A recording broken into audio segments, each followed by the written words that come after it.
love you.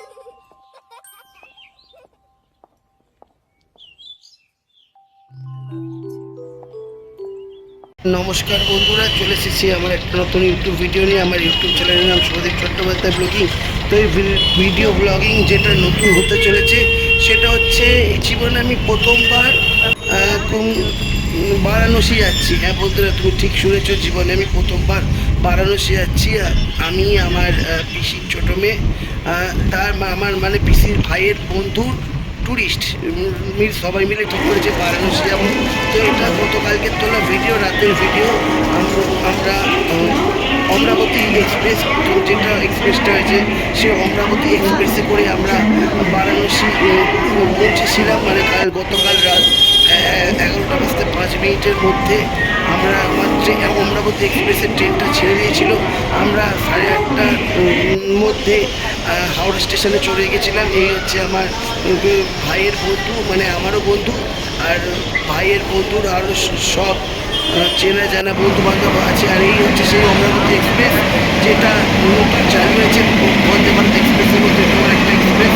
Amaravati express সব পুরো ট্রেনটা পুরো বন্দে ভারত এক্সপ্রেসের মতোই, কিন্তু ব্যাপারটা এখানেও দুপুরে খাবার দেওয়া হয় সেরকম বন্দে ভারত এক্সপ্রেসের মতো। কিন্তু এখানে একটা জিনিসের সুবিধা নেই, সেটা হচ্ছে ওয়াইফাইয়ের সুবিধা নেই। তো যাকে আমরা তো রাত্রির 11:05 আমরা ট্রেনে উঠে পড়েছি। আমার ভাইয়ের বন্ধুর মা, আমার পিসির ছোটো মেয়ে, আমি, আমার মা, সবাই মিলে গ্রুপ করে। আর আমার পরিচিত আমার আদি বাড়ির পাড়ার কতগুলো ছেলে, তার মা আর ভাই বোন, সে যার পরিবার মিলে সব একসঙ্গে গ্রুপ করে গেলাম। তো সেদিনকার রাতের মতো টিফিন ডিনার করে আজ সকালে ঘুম থেকে উঠেই হচ্ছে চোখে দাঁত না মেজে ভিডিওটা ব্লগ করতে বসে গেছি বন্ধুরা। এই দেখো সবাই ঘুমোচ্ছে, এখনও ঘুম থেকে উঠিনি। তখন 5:55 বাজে আমি চুপি চুপি ভিডিওটা করেছি বন্ধুরা। তো আমরা কি বলবো, বারাণসী স্টেশনে এসে পৌঁছেছি 12টার সময়। সেখান থেকে অনেকটা হেঁটে একটা লঞ্চ পেয়েছি আমরা, তোমাকে সে বর্ণনাও দেবো। এই দেখো, এই প্রথমবার আমি মানে সাইড সিটে আপার বাথে চড়ে বসলাম।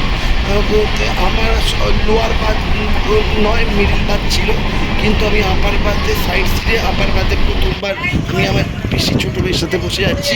আর এই একটা নতুন ভালো জিনিস দেখতে পেলাম, সেটা হচ্ছে গঙ্গার ঘাট। এটাও এক ধরনের বেনারসের গঙ্গার ঘাট। তো তার মানে বুঝতেই, বেনারসের যারা যাত্রা করো বা যাত্রা করেছো তা তোমরা দেখতেই পাচ্ছ বেনারসের ঘাট, গঙ্গার ঘাট পড়িয়ে আমরা বেনারসের স্টেশনে এসে পৌঁছেছি। এবার সেখান থেকে আমরা লঞ্চে মানে হোটেলের উদ্দেশ্যে রওনা হব। আমরা আজকে সকালে এই কিছুক্ষণ আগে লঞ্চে ঢুকলাম, মানে লঞ্চ হোটেল হচ্ছে বারাণসী স্টেশন থেকে বেরিয়ে একটা নতুন সেটা হচ্ছে রোপওয়ে। এই রোপওয়েটা বন্ধুরা সত্যি খুব সুন্দর লাগলো। দার্জিলিংয়ে রোপওয়ে দেখেছি, কিন্তু বারাণসী স্টেশনে দাঁড়িয়ে রোপওয়ে দেখবো, এটা ভাগ্যের ব্যাপার। যাকে এই হচ্ছে স্টেশনের অর্ধেক দিক। আমি তোমাদের স্টেশনে আরও আরেক দিক তো দেখাবো। দেখো কি সুন্দর দেখতে লাগছে সকালের রোদের সূর্যে উদয়ের সাথে সাথে। বারাণসী জংশনের সময়টা উল্লেখ করে দিয়েছি। এবার আমরা অটো চালিয়ে আমি আমার ছোটো মেয়ে আর আমার বাম পাশে আমার মাকে নিয়ে, আর সামনে আমার টুরিস্ট বন্ধু, মানে আমার পিসির ভাইয়ের স্কুলের বন্ধু, আমারও বন্ধু হয়ে গেছে, তারই মানে একটা বেড়ানোর প্ল্যান করার উদ্দেশ্যে সেই আমাদের হোটেলটা বুক করা দিয়েছে। তো আমরা সেখানেই এবার চলছি। তো বন্ধুরা কী বলবো, অতটা অত দূরেও নিয়ে যায়নি তোমরা যেটা আশা করছো। আমাদেরও ওখান থেকে নেবে আরও মোটামুটি আধ ঘন্টা 20 মিনিট, মনে আরও পা ব্যথা করে, হাত ব্যথা করে, লাগেজ ব্যাগ টানতে টানতে অত রোদ্দুরে গরমে পুড়ে আমাদের হাঁটতে হয়েছে। তবে আমরা একটা হোটেল ভাড়া পেয়েছি। তো দেখতেই পাচ্ছ বারাণসীর প্রথম দিন। হোটেল খুঁজতে খুঁজতে প্রথম দিকে আমাদের মাথা খারাপ হয়ে গেছিলো। আমার মায়ের একটা চুড়ি পছন্দ হয়েছিল, খুব সুন্দর দেখতে চুড়িগুলো। আস্তে আস্তে তোমাদের সব দেখাবো। এই তো সবে শুরু হলো।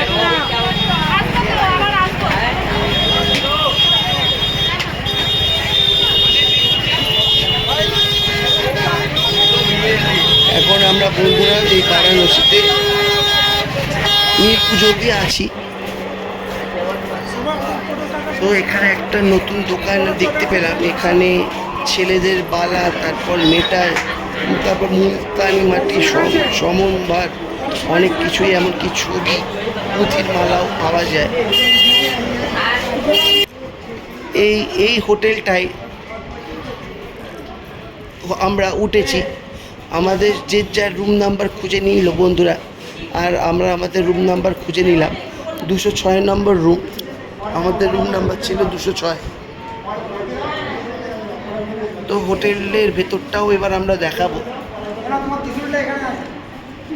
আমরা অনেকজনেই চেনা পরিচিত এখানে আছি, আর এখানে এসে অনেকজনের সাথে নতুন বন্ধু হয়ে চেনা পরিচিত হয়ে খুবই ভালো লাগলো। এই হচ্ছে বারাণসীর আমাদের থাকার রুম। আমার সঙ্গে আমার দিদি, আমার মাও থাকবে বলেছে।